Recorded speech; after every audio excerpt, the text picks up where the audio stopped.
Hello, hello, hello. Hello from Grandpop and from Georgie. This is the beautiful Georgie, my very own giraffe. Isn't she gorgeous? So nice to have your own giraffe. Grandpop says, maybe if you ask Mummy nicely, she'll let you have a giraffe. Okay, right, ready for a story. I was going to record a story to go with those other books I sent you. I'm sorry about 4 of them being late, but I didn't record a story fast enough. So this is a story that will be coming to you in the next batch, and it's called When the Magic Stopped. And I think that's Tim and Tessa sitting in the flying saucer, don't you? So, and we know who those are playing in the house, don't we? That's Tim and Tessa. Tessa's under the steps.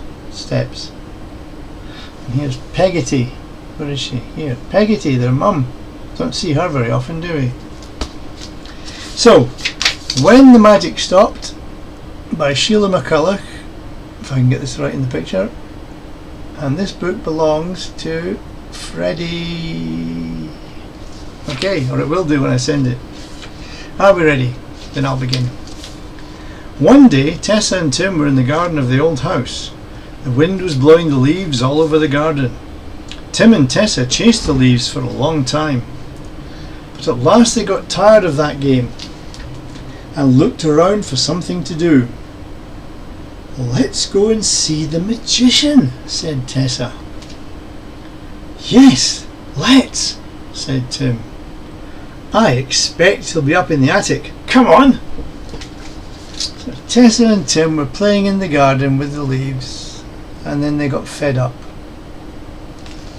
So, Tim and Tessa climbed up the tree by the old house. They jumped down onto the roof and ran up to the window. They looked in. The room below was empty. There's a saucer of milk on the table, said Tessa. Do you think the magician left it for us? I expect he did, said Tim. Let's go and see. So Tim and Tessa jumped down onto the roof and looked into the open window. If I can hold it still. There we go. There was a pole propped up against the window. The 2 little cats climbed down the pole. Tessa saw a label lying on the floor with a word written on it. The word was no. No.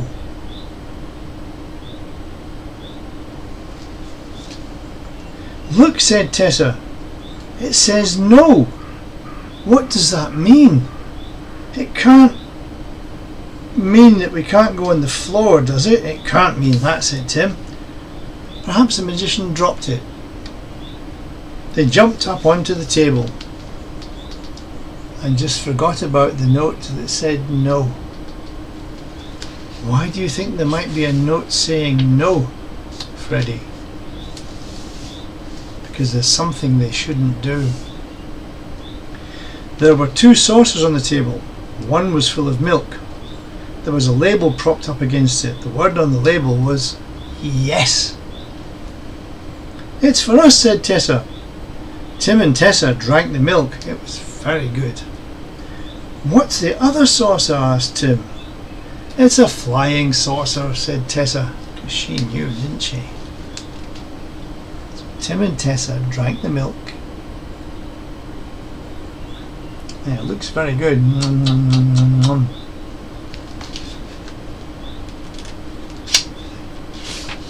Tim and Tessa looked at the flying saucer. How does it fly? asked Tim. You get in and press that button, said Tessa. Then you wish and the saucer takes you where you want to go. Let's go somewhere, said Tim. If the magician didn't want us to fly it, he'd have put a label on it saying no. I wonder.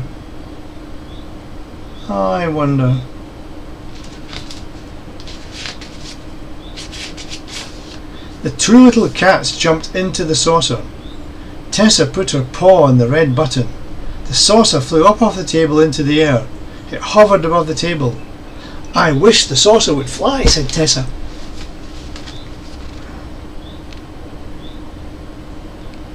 No, wrong way. There we go. And they're hovering above the table.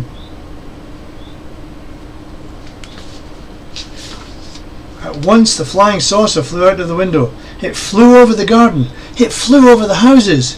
It flew on and on till it came to the park.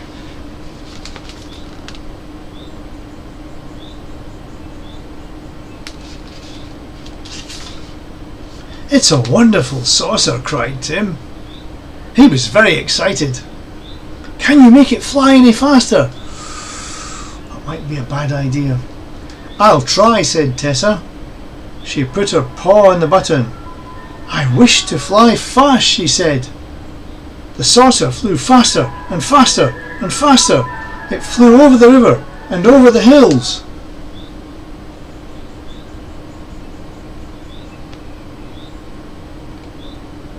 If I can just rotate this correctly. No, that's the right way.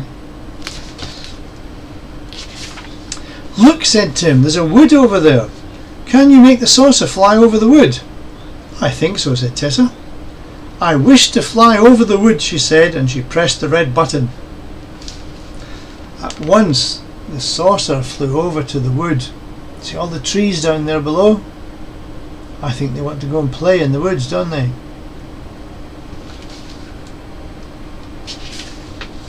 It stopped in the air and hovered over the trees. "Make it fly down to the ground," said Tim. "We'll explore the wood." "I wish to fly down to the ground," said Tessa. She pressed the red button with her paw. Nothing happened.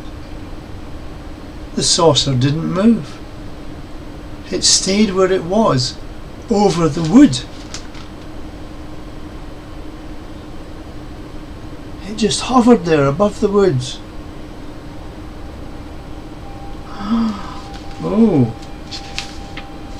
"Why doesn't the saucer fly down?" asked Tim. "I don't know," said Tessa. "I'll try again." She pressed the red button with her paw. "I wish to fly down to the ground," she said, very firmly. Nothing happened. The saucer didn't move. It stayed where it was, over the wood, with two little kittens peering out from it, wondering how they're going to get down. It's too high to jump.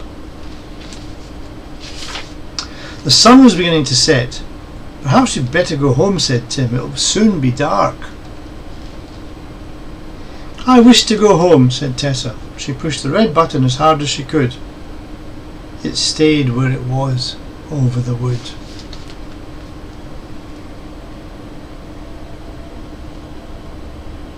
That's not very good, is it? Perhaps if I use two hands. Tessa tried again and again. She wished very hard and she pushed the red button, but nothing happened. The saucer stayed where it was. The sun set and the stars came out. Oh. The moon came up over the wood. "I wish I was home," said Tessa. "So do I," said Tim.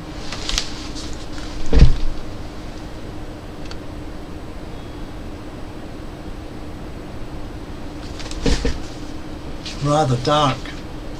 Just then a great white bird came flying up from the wood.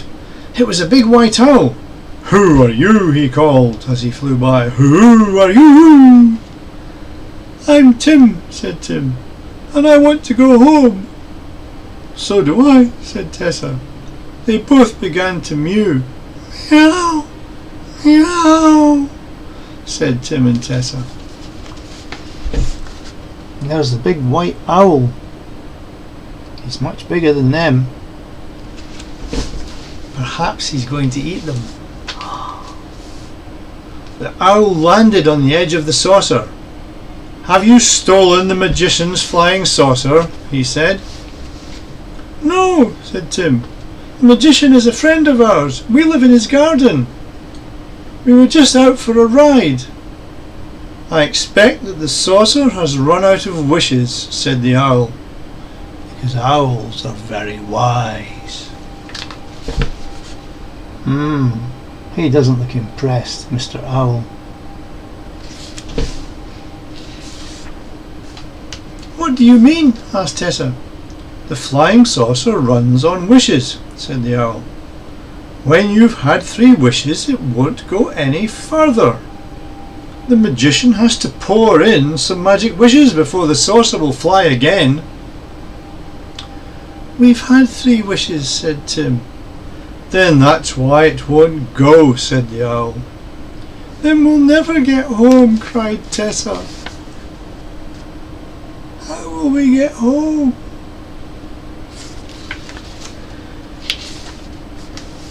I'll take you home, said the owl. If you are friends of the magician, you are friends of mine. That's lucky, isn't it? He's not going to eat them. I hope. Jump on my back. I'll take you home. What about the saucer? Asked Tim. I'll tell the magician where it is. He'll send for it, said the owl. So Tim and Tessa jumped onto the owl's back. And there you go. Tessa's already on. And Tim's climbing on. That way. No, that way. Oops. Away flew the owl, over the wood. He flew over the hills and over the river. He flew over the park and over the roofs of the houses in the town. All the way back to Candletown, to Puddle Lane.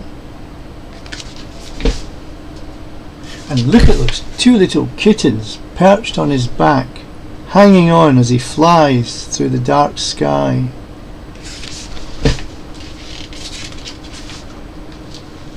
At last they came to the old house where the magician lived. The moon was shining down. The owl flew down into the garden. Tim and Tessa jumped off his back. They were very glad to get home. Thank you, Owl, they both said together. There they are, just going down to land by the front steps to the magician's house, at his front door.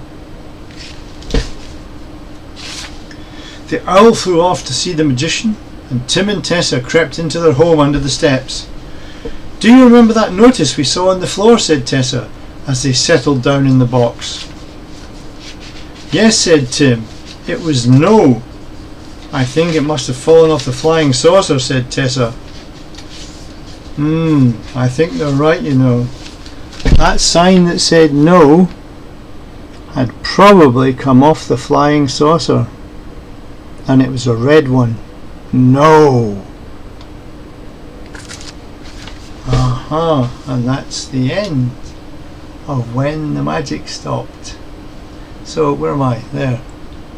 So it's good night from me, or goodbye from me, until the next Puddle Lane story in the series of Grandpop Reads Puddle Lane. Bye. Bye bye Freddie. Bye bye Jenna. See you again.